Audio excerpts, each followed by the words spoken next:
الحمدللہ رب العالمین والصلاة والسلام علی سید الانبیاء والمرسلین۔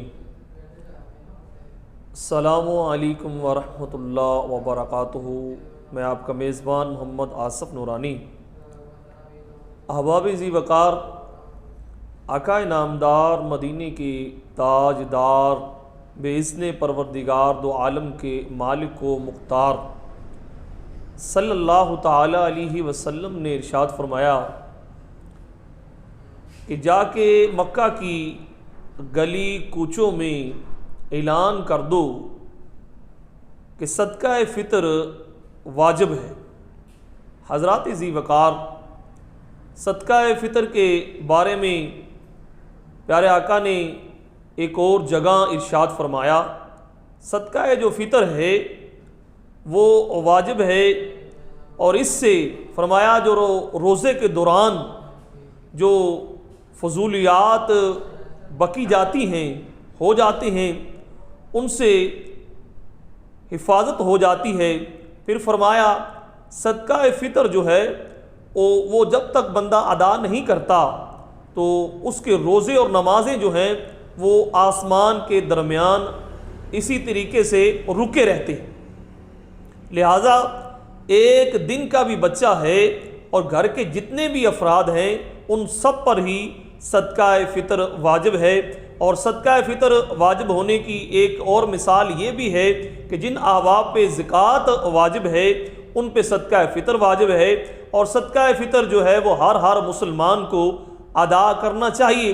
اس کا بڑا ثواب ہے، اور نہ دینے والا سخت گناہ گار ہے اور اس حدیث کا منکر ہے۔ لہٰذا اس کا جو صحیح وقت ہے، فرمایا عید سے پہلے صدقہ فطر کا جو ہے وہ صحیح وقت ہے۔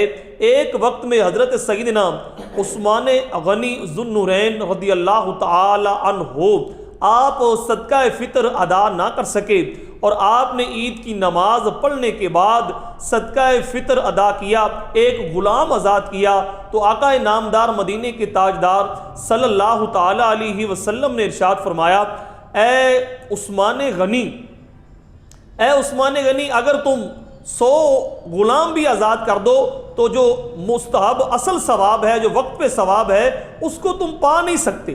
ادا ہو جاتا ہے، ناظرین محترم یہ مسئلہ سمجھ لیجئے، ادا ہو جائے گا، لیکن جو ثواب سرکار دو عالم نے فرمایا عید سے پہلے ثواب ہے، وہ ثواب عظیم جو ہے اس سے بندہ رک جاتا ہے، وہ حاصل ہو نہیں پاتا اس وقت تک جب تک کہ صدقہ فطر اپنے وقت پہ ادا نہیں کرتا۔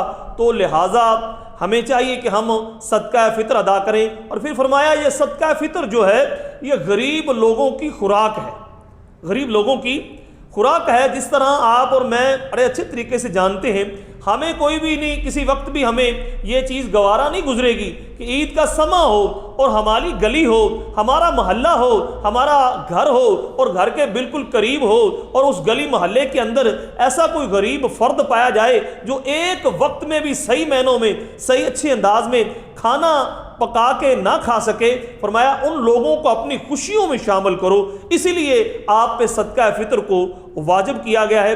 مفتی مجیب الرحمان مفتی پاکستان، مفتی منیب الرحمان صاحب جو ہیں، انہوں نے اپنے فتوے میں لکھا ہے کہ پاکستانی گندم کے حساب سے 170 روپے بنتے ہیں جو ہمیں ادا کرنے ہیں، لیکن اس کے لیے یہ بھی یاد رکھیے، یہ بھی ایک اصول ہے کہ صدقہ فطر جو ہے وہ ہمیں یہ ہے کہ اپنی حیثیت کے مطابق ادا کرنا چاہیے۔ اگر ایک بندہ بینک بیلنس کا مالک ہے، جائیدادوں کا مالک ہے، پلازوں کا مالک ہے، مارکیٹوں کا مالک ہے، زمینوں کا مالک ہے، گاڑیوں کا مالک ہے، تو اسے اپنی حیثیت کے مطابق صدقہ فطر، یعنی اس سے اندازہ یہ ہوتا ہے کہ آپ ان غریب لوگوں کو اپنی خوشیوں میں شامل کریں۔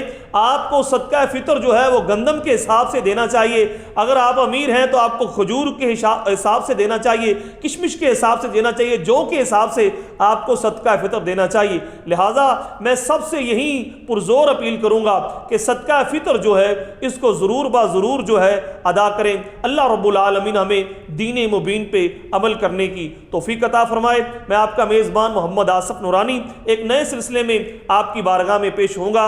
اجازت دیجیے، السلام علیکم ورحمۃ اللہ۔